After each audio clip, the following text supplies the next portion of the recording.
Chapter 48। Surprise बटा हिमाद्री का रोना। वो बेड से उठा और रूम से बाहर जाने लगा, लेकिन तभी उसकी नजरें बेडशीट पर लगे ब्लड स्टेन पर पड़ी, जिन्हें देखते ही उसकी स्माइल और गहरी हो गई। उसने सर घुमा, वॉशरूम के बंद डोर को देखा और फिर होंठों से सीटी बजाते हुए रूम से बाहर चला गया।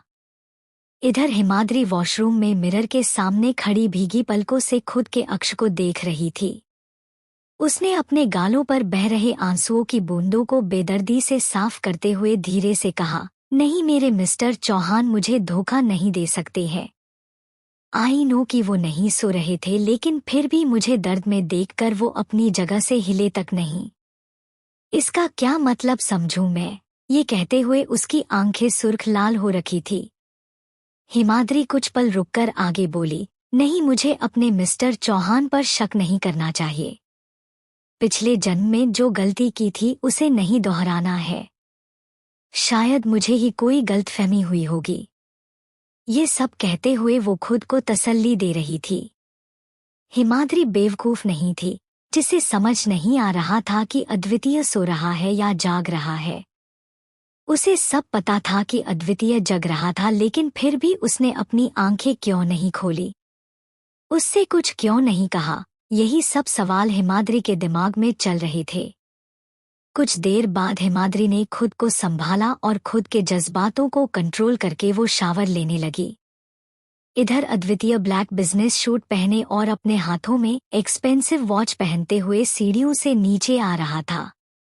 तभी उसकी नजरें डाइनिंग एरिया में चेयर पर बैठे रेशमा और वीरेंद्र जी पर पड़ी, जो शायद उन्हीं का वेट कर रहे थे।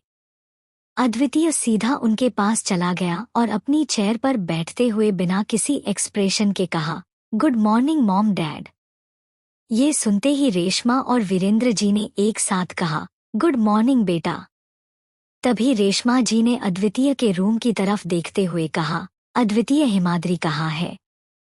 वो नहीं आई तुम्हारे साथ?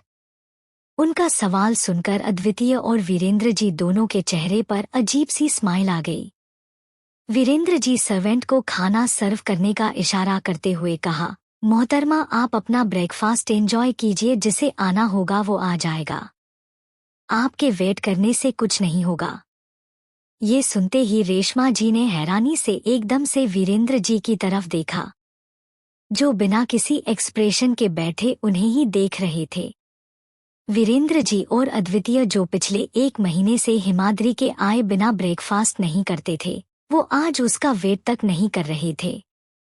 रेशमा जी ने हैरानी से कहा, क्या कहा आपने? और आप बिना हिमाद्री के आए ही ब्रेकफास्ट कर शुरू कर रहे हो? तभी अद्वितीय ने उनकी बात बीच में काटते हुए कहा, ओ प्लीज मोम, अब आप सुबह सुबह अपना मेलो ड्रामा मत शुरू कीजिए। हिमाद्री को आना होगा तो आज जाएगी, आप अपना खाना खाइए।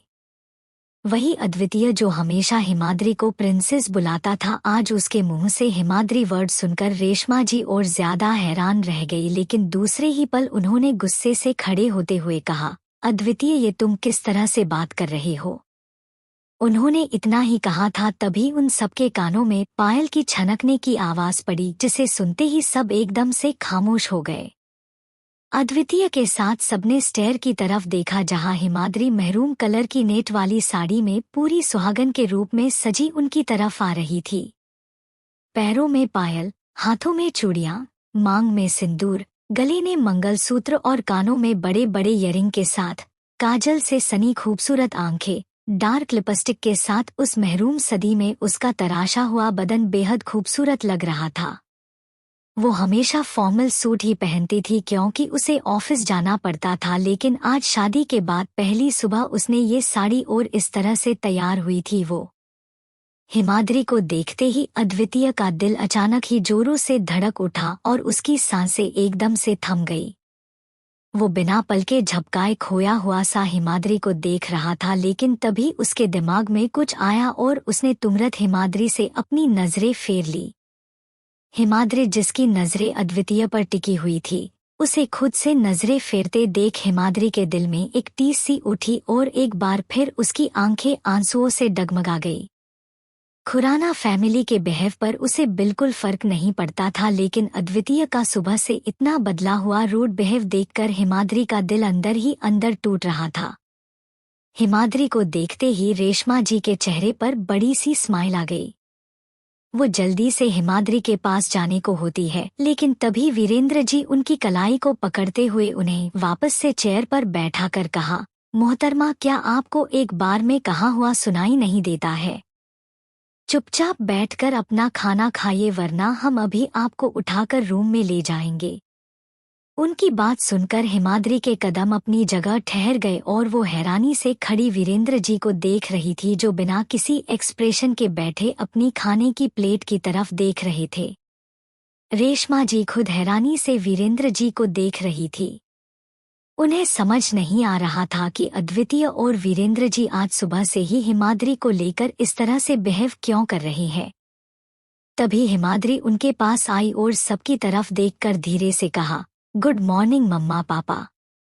उसकी बात सुनकर रेशमा जी तुरंत कुछ बोलने को होती हैं, लेकिन तभी वीरेंद्र जी ने कस के उनके हाथ को दबाया, जिससे रेशमा जी ने दर्द में सिसकते हुए तुरंत उनकी तरफ देखा, जो अपनी आंखें बड़ी किए उन्हें कुछ भी बोलने से मना कर रहे थे।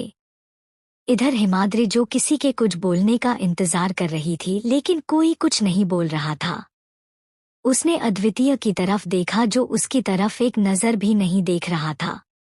आज वो अद्वितीय के लिए जी तो इतनी तैयार होकर आई थी और वो उसे एक नज़र भी नहीं देख रहा था। हिमाद्री चेयर पर बैठ गई और सबकी तरफ सवालिया नजरों से देखते हुए कहा, कुछ हुआ है क्या? क्या मुझसे कोई गलती हुई है जिसका मुझे नहीं पता? कोई कुछ बोल क्यों नहीं रहा है? ये कहते हुए उसका गला रूंध गया। इस एक महीने में उसे फैमिली की आदत हो गई थी। रेशमा जी और वीरेंद्र जी के प्यार की उसे लत लग गई थी। अद्वितीय की आवाज़ सुनकर उसके दिल को सुकून मिलता था, लेकिन आज सुबह होते ही अचानक सब कुछ बदल गया। तभी वीरेंद्र जी ने रेशमा जी का हाथ पकड़ते हुए बिना किसी एक्सप्रेशन के कहा, आई थिंक हमें रूम में ही खाना खा लेना चाहिए, क्योंकि यहाँ पर तो कोई हमें आराम से ब्रेकफास्ट नहीं करने देगा। ये कहते हुए वो खड़े हुए और रेशमा जी को अपने साथ खींच कर ले जाते हुए पीछे से तेज आवाज में कहा, रामू, हमारा ब्रेकफास्ट रूम में लगा देना। ये कहकर वो जबरदस्ती रेशमा जी को अपने साथ रूम में ले गए। रेशमा जी हैरानी और परेशानी बार बार पीछे पलटकर हिमाद्री को देख रही थी, जिसकी आंखें आंसुओं से भरी हुई थी। देखते ही देखते वीरेंद्र जी रेशमा को अपने साथ रूम में ले गए और रूम का डोर बंद हो गया। उनके जाने के बाद हिमाद्री ने अद्वितीय की तरफ देखा, जो बिना किसी एक्सप्रेशन के बैठा अपने फोन को स्क्रॉल कर रहा था। मिस्टर चौहान, आप ऐसा क्यों कर रहे हैं? कुछ बोल क्यों नहीं रहे हो? I want to hear your voice. अगर आपने मुझसे बात नहीं की तो मैं चली जाऊंगी यहाँ से। ये कहते हुए उसकी आंखों से आंसू बहकर गालों पर लुढ़क आए। उसकी बात सुनकर अद्वितीय के फेस पर अजीब सी स्माइल आ गई। उसने अभी भी हिमाद्री की तरफ नहीं देखा और नहीं कुछ कहा। अद्वितीय को कुछ नहीं बोलता देखकर हिमाद्री गुस्से से खड़ी हुई और टेबल पर जोर से अपना हाथ मारते हुए रुंधे गले से कहा, फाइन, अगर आपको बात नहीं करनी तो मत कीजिए। मैं भी आपसे बात करने के लिए मरी नहीं जा रही हूँ। ये कहकर वो तेज कदमों से अपने रूम की तरफ भाग गई। हिमाद्री के जाने के बाद अद्वितीय ने अपने रूम के बंद डोर को देखा और अगले ही पल वो जोर से हंसने लगा। उसने हंसते हुए बेहद गहरी आवाज में कहा, surprise, surprise, surprise, surprise, surprise. ये कहते हुए वो जोर से हंसने लगा। कुछ पल बाद वो खड़ा हुआ और सीटी बजाते हुए मेंशन से बाहर निकल गया।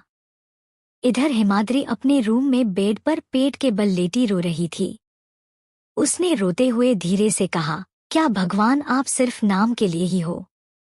पिछले जन्म में किसी का प्यार नसीब नहीं हुआ और इस जन्म में भी क्या मुझे किसी का प्यार नहीं मिलेगा? मेरे मिस्टर चौहान कैसे बदल सकते हैं? जो मेरी आंखों में नमी तक नहीं देख सकते थे, आज उन्हें मेरे रोने से भी कोई फर्क नहीं पड़ रहा था। मेरे सगे माँ बाप में मुझे सबसे दूर कर दिया और अब धर्म के माँ बाप मिले, क्या वो भी मुझसे प्यार नहीं करते हैं? कोई क्यों नहीं समझता है कि मुझे भी हर्ट होता है, तकलीफ होती है। ये कहते हुए वो जोर से रोने लगी। ऐसे ही रोते रहने के बाद हिमाद्री वापस सो गई। उसकी बॉडी में पहले से ही कल रात की वजह से पेन था और ठीक से नहीं सोने की वजह से उसे फिर से नींद आ गई। ऐसे ही वक्त बीत गया। रात 11 बजे हिमाद्री ने धीरे से पलके फड़फड़ाते हुए आंखें खोली। आंखें खुलते ही उसकी नजरें सामने वॉल पर लगी वॉच पर पड़ी जिसमें टाइम 11:32 हो रखा था। टाइम देखते ही हिमाद्री तुरंत उठकर बैठ गई। उसने परेशानी से अपने सर पर हाथ रखते हुए खुद से कहा, ओ गॉड, मैं इतनी देर तक कैसे सो सकती हूँ और क्या मुझे इतनी लेट तक सोने के बाद भी कोई बुलाने नहीं आया? मैं पहले तो कभी इतनी लेट तक नहीं सोई, फिर आज मुझे इतनी नींद कैसे आ गई? ये कहते हुए वो खड़ी हुई और बाहर जाने लगी। उसने रूम का डोर खोला तभी उसकी नजरें चारों तरफ फैले गहरे सन्नाटे पर पड़ी, जिसे देखते ही हिमाद्री के कदम डोर के पास ही रुक गए। उसने धीरे से कहा, आज घर में इतना अंधेरा क्यों है? औरों ऊपर से इतना सन्नाटा जैसे घर नहीं कोई सुनसान जंगल हो। खुद से ये कहते हुए उसने अंधेरे में ही अपने कदम आगे बढ़ा दिए। उसे कुछ भी दिखाई नहीं दे रहा था लेकिन फिर भी वो चल रही थी। हिमाद्री रेलिंग को पकड़ते हुए स्टेयर के पास आई और उसने जैसे ही अपने कदम पहली स्टेयर पर रखे उसे अपने पैर के नीचे कुछ बहुत सॉफ्ट सा गिरा हुआ फील हुआ। हिमाद्री ने तुरंत अपना पैर पीछे खींच लिया और वो अंधेरे में ही नीचे देखने की कोशिश करने लगी लेकिन अंधेरा होने की वजह कुछ भी दिखाई नहीं दे रहा था। हिमाद्री ने धीरे से कहा, ये सब क्या हो रहा है? ये कहते हुए उसने जैसे ही अपना पैर वापस पहली सीढ़ी पर रखा अचानक ही उसके ऊपर कुछ गिरने लगा। आज के लिए बस इतना ही, मिलते हैं अगले पार्ट में। चैप्टर 49 अद्वितीय और हसरत। हिमाद्री ने तुरंत अपना पैर पीछे खींच लिया और वो अंधेरे में ही नीचे देखने की कोशिश करने लगी लेकिन अंधेरा होने की वजह कुछ भी दिखाई नहीं दे रहा था। हिमाद्री ने धीरे से कहा, ये सब क्या हो रहा है? ये कहते हुए उसने जैसे ही अपना पैर वापस पहली सीढ़ी पर रखा अचानक ही उसके ऊपर कुछ गिरने लगा। हिमाद्री ने नजरें उठा तुरंत ऊपर देखा तभी अचानक सारी लाइट्स ऑन हुई और लाइट्स ऑन होते ही हिमाद्री की नजरें अपने ऊपर बरस रहे गुलाब के फूलों की पंखुड़ियों पर पड़ी। हिमाद्री एक पल के लिए चौंक गई लेकिन दूसरे ही पल उसके फेस पर बड़ी सी स्माइल आ गई। वो स्माइल एकदम नेचुरल थी। उसने अपनी आंखें बंद कर ली और अपनी दोनों बाहें फैलाकर स्टेयर पर ही वो घूमने लगी। लेकिन तभी उसके कानों में किसी की तेज आवाज पड़ी, प्रिंसेस संभल कर। अगर तुम्हारी लापरवाही की वजह से तुम्हें जरा सी भी चोट लगी ना तो किसी को नहीं छोड़ूंगा मैं। इस आवाज को सुनते ही हिमाद्री का घूमना एकदम से बंद हो गया और उसने तुरंत अपनी आंखें खोलकर सामने देखा जहां लिविंग हॉल में अद्वितीय अपने दोनों हाथ सीने पर फोल्ड किए खड़ा बिना किसी एक्सप्रेशन के उसे ही देख रहा था। सामने अद्वितीय को देखकर हिमाद्री एक पल के लिए चौंक गई लेकिन तभी उसकी नजरें अपने चारों तरफ पड़ी। पूरे लिविंग हॉल में रेड एंड व्हाइट बलून्स बिखरे पड़े थे। चारों तरफ वॉल पर अद्वितीय और हिमाद्री की कपल फोटोज लगी हुई थी। वही बीच वाली वॉल पर एक बड़ी पिक्चर्स जिसने ऑलमोस्ट पूरी वॉल को कवर किया हुआ था वो लगी हुई थी। उस फोटो में हिमाद्री ब्राइडल लहंगे में चेयर पर बैठी थी। उसने सर पर चुनरी ओढ़ी हुई थी। बेहद खूबसूरत रेड कलर की ब्राइडल ड्रेस में सजी दुनिया की सबसे खूबसूरत दुल्हन लग रही थी। उसके होंठों पर प्यारी सी स्माइल छाई हुई थी। वही उसके पीछे अद्वितीय रेड एंड व्हाइट कलर की शेरवानी पहने बिना किसी एक्सप्रेशन के खड़ा था। उसके दोनों हाथ हिमाद्री के कंधों पर थे पर वो हिमाद्री की आंखों में देख रहा था। इस पिक्चर्स को देखते ही हिमाद्री के फेस पर बड़ी सी स्माइल आ गई। उसने सर झुका पूरी स्टेयर को देखा जहां गुलाब की पंखुड़ियां बिछी हुई थी। वही लिविंग हॉल के बीच में एक टेबल और उसके पास में 2 चेयर रखी हुई थी।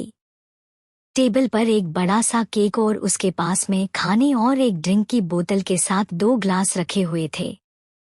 टेबल और चेयर पर व्हाइट एंड रेड कर्टन्स लगे हुए थे। इन सब चीजों को देखकर हिमाद्री के फेस पर कंफ्यूजन के भाव आ गए। उसने सवालिया नजरों से अद्वितीय को देखा जो अपनी जुनूनी नजरों से उसे ही देख रहा था। तभी अद्वितीय ने अपने कदम हिमाद्री की तरफ बढ़ा दिए। वो हिमाद्री के पास आया और उसकी तरफ अपना हाथ बढ़ाते हुए बोला, come with me princess. Himadri ने एक नज़र उसके हाथ को देखा और फिर उसकी आंखों में देखकर सवाल करते हुए कहा, ये सब क्या है मिस्टर चौहान और मम्मा पापा कहाँ है? उसने इतना ही कहा था तभी अद्वितीय ने उसकी कलाई को पकड़ते हुए तिरछा मुस्कुराकर कहा, मैंने उन दोनों को उनके विला भेज दिया है ताकि वो आज रात हमें डिस्टर्ब ना करे। उसकी बात सुनकर हिमाद्री ने उससे अपना हाथ छुड़वाते हुए हल्के गुस्से से कहा, हम कोई टूल नहीं है जो आपको हर रात सेटिस्फेक्शन दे और फिर सुबह उठकर आपका रूड बिहेव बर्दाश्त करे। ये कहते हुए उसने अद्वितीय से अपनी नजरें फेर ली। उसका गला रूंध चुका था। वही अद्वितीय एकटक अपने उस हाथ को घूर रहा था जिसे अभी अभी हिमाद्री ने झटका था। उसकी आंखें धीरे धीरे लाल होने लगी और माथे की नसें उभर आई। तभी अचानक अद्वितीय ने अपने उस हाथ का मुक्का बना जोर से रेलिंग पर दे मारा। एक तेज आवाज के साथ हिमाद्री कांप उठी। उसने तुरंत अद्वितीय की तरफ देखा जो अभी भी अपने हाथ को घूर रहा था। तभी हिमाद्री की नजरें अद्वितीय के हाथ पर पड़ी जिससे खून निकल रहा था, जिसे देखकर हिमाद्री एकदम से घबरा गई। उसने तुरंत अपने दोनों हाथों से अद्वितीय के हाथ को पकड़ते हुए गुस्से से कहा, अद्वितीय ये क्या किया आपने? देखिए कितना ब्लड बह रहा है। आप पागल हो गए हैं। ऐसा कौन करता है? ये कहते हुए उसकी आंख से एक बूंद आंसू की बहकर अद्वितीय के हाथ पर गिर गई। अद्वितीय की नजरें हिमाद्री के चेहरे पर टिकी हुई थी, जिस पर खुद के लिए फिक्र साफ नजर आ रही थी, जिसे देखकर अद्वितीय के फेस पर गहरी स्माइल आ गई। हिमाद्री ने नजरें उठा अद्वितीय को देखा और उसे मुस्कुराते देखकर उसका चेहरा सर्द हो गया। अगले ही पल हिमाद्री ने गुस्से से कहा, मिस्टर चौहान यहाँ मैं परेशान हो रही हूँ और आपको हंसी आ रही है। मुझे आपसे बात ही नहीं करनी है। ये कहकर उसने अद्वितीय का हाथ छोड़ दिया और वहां से जाने लगी, लेकिन तभी अद्वितीय ने पीछे से उसके पेट पर अपना हाथ रखकर झटके से उसे अपने पास खींच लिया। हिमाद्री की पीठ उसके सीने से आ लगी। तभी अद्वितीय ने अपनी चीन को हिमाद्री के कंधे पर टिकाते हुए धीरे से हस्की वॉइस में कहा, happy 1 months marriage anniversary princess. ये बोलकर उसने हल्के से हिमाद्री के कान पर किस किया और फिर उसे खुद की तरफ घुमा उसे अपनी गोद में उठा लिया। चैप्टर 50। हिमाद्री ने तुरंत अपनी बाहें उसके गले में डालते हुए कहा, 1 मंथ्स एनिवर्सरी कौन सेलिब्रेट करता है, और वो भी ऐसे? ये बोलकर वो एक पल के लिए रुकी और फिर अपना चेहरा दूसरी तरफ फेरते हुए नाराजगी से कहा, आपके ये सब करने से कुछ नहीं होने वाला है मिस्टर चौहान। आपके बिहेव ने आज मेरा पूरा दिन खराब कर दिया। आपने आज जितना हर्ट मुझे। उसने इतना ही कहा था तभी अद्वितीय धीरे से सॉफ्ट आवाज में बोला, प्रिंसेस वो सब मैंने तुम्हें सरप्राइज देने के लिए किया था, लेकिन मुझे नहीं पता था कि तुम्हारा ट्रस्ट इतना वीक होगा जो इतनी जल्दी डगमगा जाएगा। ये कहते हुए उसने हिमाद्री को चेयर पर बैठा दिया। हिमाद्री ने सर उठा अद्वितीय को देखकर तुरंत कहा, मेरा ट्रस्ट नहीं डगमगाया था मिस्टर चौहान। मुझे हर्ट हुआ था। अगर ट्रस्ट नहीं होता तो मैं इस वक्त मेंशन में नहीं होती। ये बोलते हुए वो अद्वितीय की आंखों में देख रही थी। उसका जवाब सुनकर अद्वितीय के फेस पर छोटी सी स्माइल आ गई। उसने हिमाद्री के चेहरे पर आ रहे बालों को कान के पीछे करते हुए धीरे से सॉफ्ट आवाज में कहा, आई नो प्रिंसेस, बट वो करना जरूरी था। अगर मैं वो सब नहीं करता तो तुम्हारी ये स्माइल मुझे देखने को नहीं मिलती। ये कहते हुए उसकी आंखों के सामने कुछ देर पहले हिमाद्री का मुस्कुराता चेहरा आने लगा। उसकी बात सुनकर हिमाद्री खड़ी हुई और दूसरी तरफ जाते हुए कहा, आपके सरप्राइज ने सुबह से मेरी जान निकाल दी थी। आपको नहीं पता मुझे कैसा फील हो रहा था। ये कहते हुए उसने फर्स्ट एड बॉक्स अपने हाथ में उठाया और उसे लेकर अद्वितीय के पास आ गई। अद्वितीय बिना किसी एक्सप्रेशन के हिमाद्री को देख रहा था। तभी हिमाद्री ने उसका हाथ पकड़ा और कॉटन से उसका हाथ साफ करते हुए बिना किसी एक्सप्रेशन के कहा, मिस्टर चौहान, इतना गुस्सा अच्छा नहीं होता है, ना सेहत के लिए और नहीं आपके करीबियों के लिए। तभी अद्वितीय ने उसकी कमर में हाथ डाल झटके से अपने करीब खींच लिया। हिमाद्री के दोनों हाथ उसके सीने पर आ गए और उसने तुरंत नजरें उठा अद्वितीय को देखा जो उसे ही देख रहा था। तभी अद्वितीय ने उसकी आंखों में देखते हुए कहा, I don't care about my injury. मुझे फर्क सिर्फ तुमसे पड़ता है, तुमसे जुड़ी हर चीज से पड़ता है।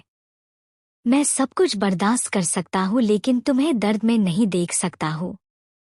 तुम्हारे दर्द से मेरा दिल जलता है और उसकी जलन ऐसी होती है जैसे पूरे बदन में आग लग गई हो। तुम सेफ हो तो इस अद्वितीय चौहान को कुछ नहीं हो सकता है। ये कहते हुए उसने अपना सर हिमाद्री के सर से जोड़ लिया। हिमाद्री ने अपनी आंखें बंद करते हुए मुस्कुरा कर कहा, आपसे जुड़ी हूं मैं मिस्टर चौहान। अगर आप हो तो मैं हूं। आपकी सांसों से मेरी रूह में जान आती है। अगर आप मुझसे दूर गए तो मर जाऊंगी मैं। आज तक सब कुछ बर्दाश्त किया है लेकिन आपसे दूरी बर्दाश्त नहीं होगी। उसका जवाब सुनकर अद्वितीय के फेस पर छोटी सी स्माइल आ गई। उसने अपनी आंखें खोलकर हिमाद्री की बंद आंखों को देखा और फिर बारी बारी से उसकी आंखों को चूमते हुए प्यार से कहा, प्रिंसेस, अगर मैं तुमसे दूर हुआ तो सब कुछ बर्बाद कर दूंगा और अगर तुम मुझसे दूर गई तो पहले तुम्हें बर्बाद करूंगा और फिर खुद बर्बाद हो जाऊंगा। ये कहते हुए उसकी आंखों में पागलपन साफ नजर आ रहा था। उसकी बात सुनकर हिमाद्री ने अपनी आंखें खोलकर अद्वितीय की आंखों में देखा और मुस्कुराकर जवाब दिया, मैं आपसे दूर हो जाऊं ऐसा कभी नहीं होगा मिस्टर चौहान। सांसें अपनी रूह को नहीं छोड़ सकती है। जब तक मेरे जिस्म में सांसें हैं तब तक मैं आपके साथ हूँ। ये कहकर उसने आगे बढ़कर अद्वितीय के होंठों को कैप्चर कर लिया। वो दोनों पूरे पेशेंस से एक दूसरे को किस कर रहे थे। लगभग 10 मिनट बाद वो दोनों एक दूसरे से अलग हुए। उन दोनों के होंठों पर सलाइवा लगा हुआ था। हिमाद्री गहरी सांसें लेते हुए अद्वितीय को देख रही थी। तभी अद्वितीय ने हिमाद्री का हाथ पकड़कर उसे लिफ्ट किया और अपने दोनों हाथ उसके पेट पर लपेटकर अपनी चीन को उसके कंधे पर टिका दिया। हिमाद्री की नजरें सामने रखे केक को देख रही थी जिस पर हैप्पी 1 मंथ्स एनिवर्सरी लिखा हुआ था। तभी अद्वितीय ने केक कट करने वाला नाइफ उठाया और उसे हिमाद्री के हाथ में रखते हुए कहा, प्रिंसेस, केक कट करो। ये सुनते ही हिमाद्री ने अद्वितीय को देखा और फिर उसका हाथ में अपने हाथ पकड़कर दोनों ने साथ में केक कट किया। हिमाद्री ने जैसे ही केक कट किया तभी केक के बीच में एक छोटा सा ब्लू कलर का बॉक्स दिखाई दिया, जिसे देखकर हिमाद्री एक पल के लिए चौंक गई। तभी अद्वितीय ने उस बॉक्स को केक से बाहर निकाला और उसे ओपन किया। उसमें एक बेहद खूबसूरत डायमंड की रिंग थी जिस पर और आर का मिक्स वर्ड लिखा हुआ था। उसमें हाफ और हाफ आ था जिससे एक बेहद खूबसूरत सी डिजाइन बन रही थी। उसे गौर से देखने पर ही पता चल रहा था कि ये डिजाइन और आ वर्ड्स की है। हिमाद्री सवालिया नजरों से अद्वितीय को देख रही थी, जो अपने हाथ में पकड़े बॉक्स को देखते हुए मुस्कुरा रहा था।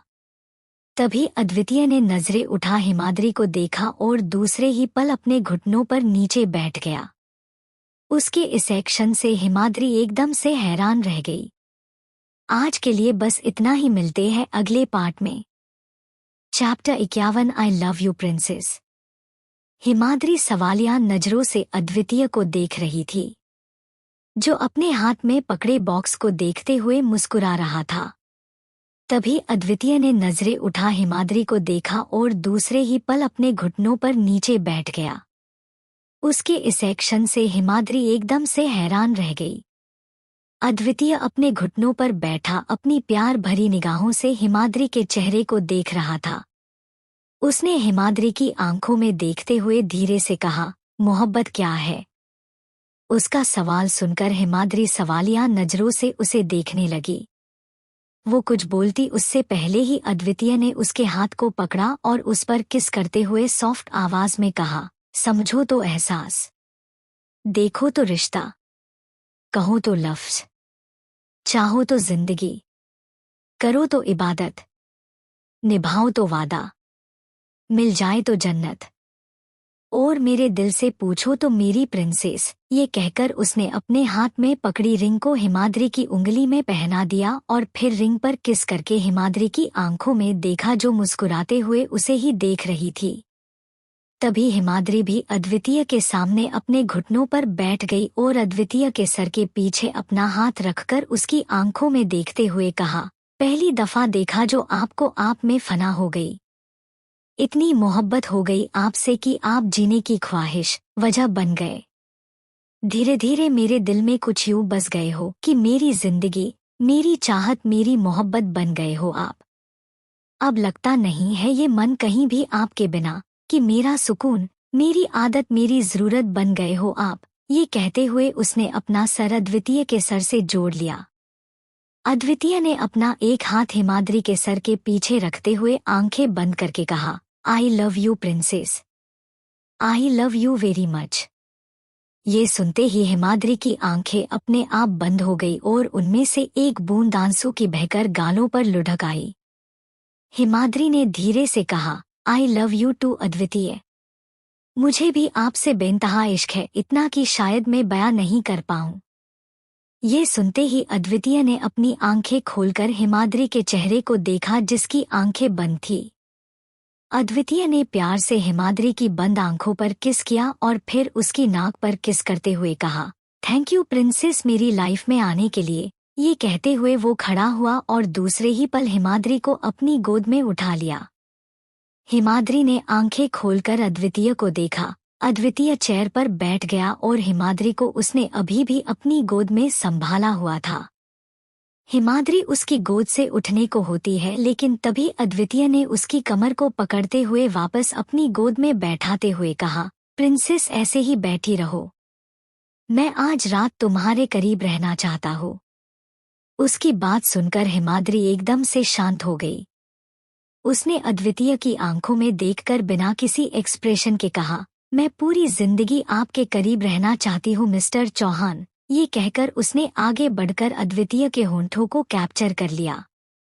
इधर दूसरी तरफ वीरेंद्र जी के विला में वीरेंद्र जी इस वक्त अपने हाथ में पिलो और ब्लैंकेट पकड़े एक टक बंद डोर को घूर रहे थे।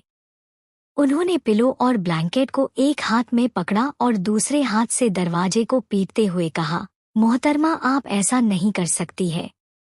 आपको पता है ना हमें आपके बिना नींद नहीं आती है। अगर आपने दरवाजा नहीं खोला तो हम इसे तोड़कर अंदर आ जाएंगे। ये कहते हुए वो जोर से दरवाजे को पीट रहे थे। तभी अंदर से रेशमा जी ने गुस्से से कहा, वीरेंद्र जी चुपचाप चले जाइए वरना हम कभी आपसे बात नहीं करेंगे। आपकी हिम्मत कैसे हुई हमारी बच्ची के साथ सुबह इतना रूड बिहेव करने की। अद्वितीय और आपकी वजह से हमारी बेटी की आंखों में आंसू आए और इसके लिए हम आपको बिल्कुल माफ नहीं करेंगे। ये सुनते ही वीरेंद्र जी ने परेशानी से अपने सर पर हाथ रखते हुए कहा, मोहतरमा हमने आपको बताया तो था कि हमें छोटी सी मिसअंडरस्टैंडिंग हो गई थी। हमें लगा था कि आज हिमाद्री का बर्थडे है, इसलिए हम उसे सरप्राइज देना चाहते थे, लेकिन आपके बेटे ने सब कुछ बर्बाद कर दिया। उसी की वजह से ये सब हुआ है। मुझे नहीं पता था कि अद्वितीय 1 मंथ्स एनिवर्सरी सेलिब्रेट करना चाहता है, और वो भी हमारे बिना। अगर हमें पता होता तो हम कभी अपनी बेटी को हर्ट नहीं करते हैं। हमें भी अपने किए पर गिल्ट है और हम सुबह ही हिमाद्री से माफी मांग लेंगे, लेकिन अभी तो हमें सो जाने दीजिए आपके साथ। तभी रेशमा जी ने गुस्से से तेज आवाज में कहा, हमें नहीं पता, आप पहले हिमाद्री से माफी मांगेंगे और उसके बाद ही हम आपको अपने रूम में सोने देंगे। जब तक हिमाद्री आपको माफ नहीं कर देती है तब तक आप हमसे दूर रहेंगे, और नहीं हम आपको अपने साथ एक बेड पर सोने देंगे, इनफैक्ट अपने रूम में भी नहीं आने देंगे। और खबरदार, जो आपने डोर तोड़ने की कोशिश की तो हमसे बुरा कोई नहीं होगा। ये कहते हुए उन्होंने गुस्से से पिलो उठा बंद डोर पर दे मारा।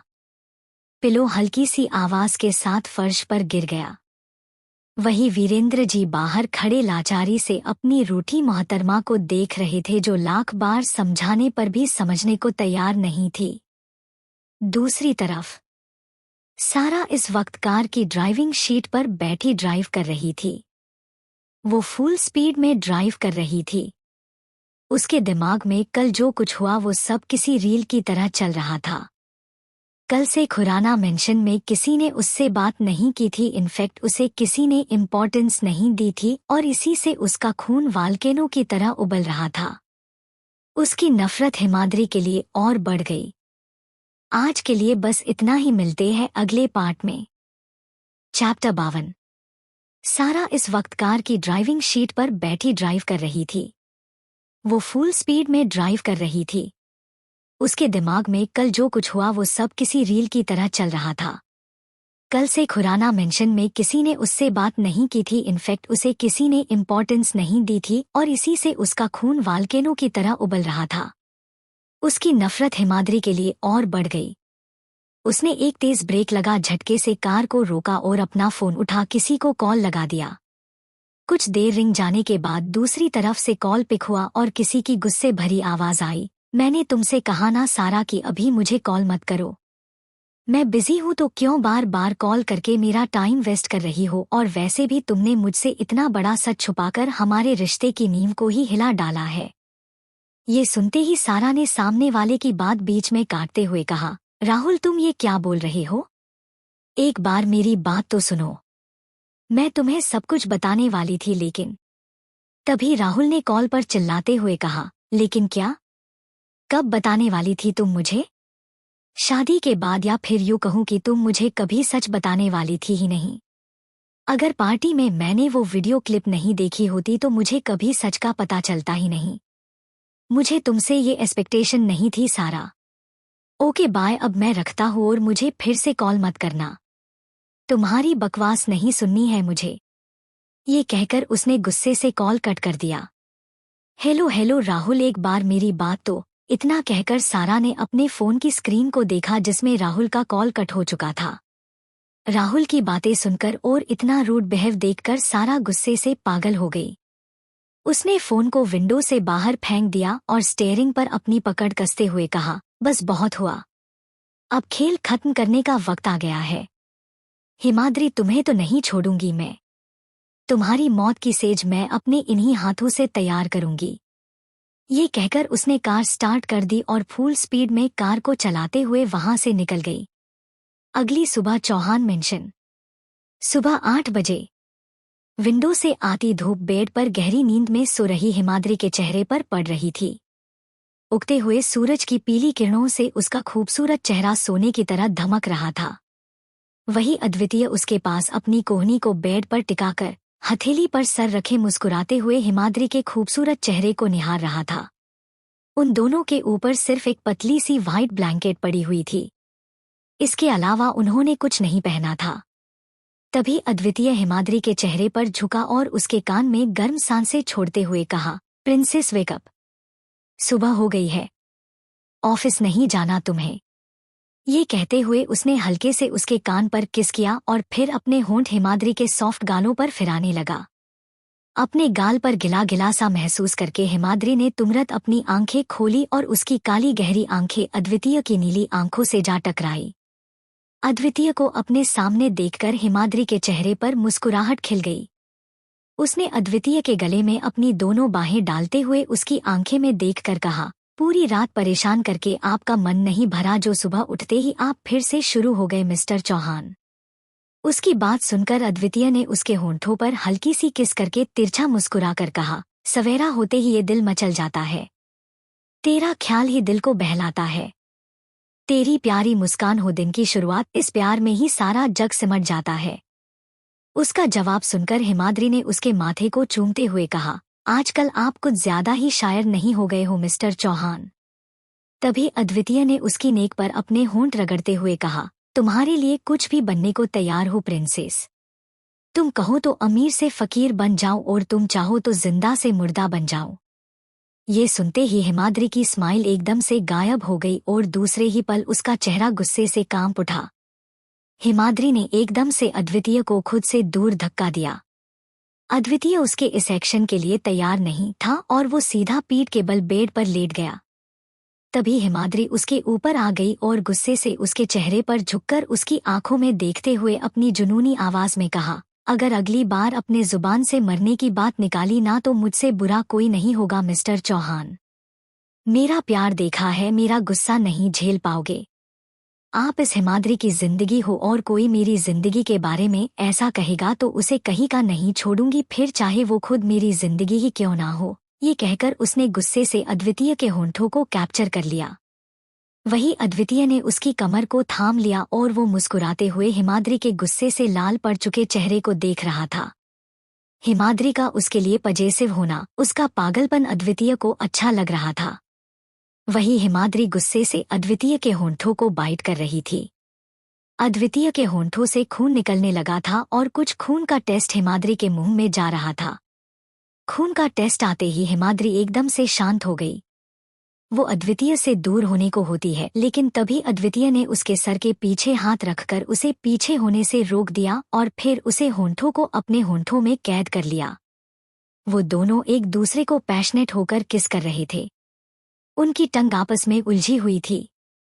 अद्वितीय के हाथ हिमाद्री की कमर से होते हुए उसके पेट पर आ गए और वो अपनी उंगलियों से उसके पेट पर कुछ पैटर्न बना रहा था। धीरे धीरे उसकी फिंगर ऊपर की तरफ बढ़ रही थी।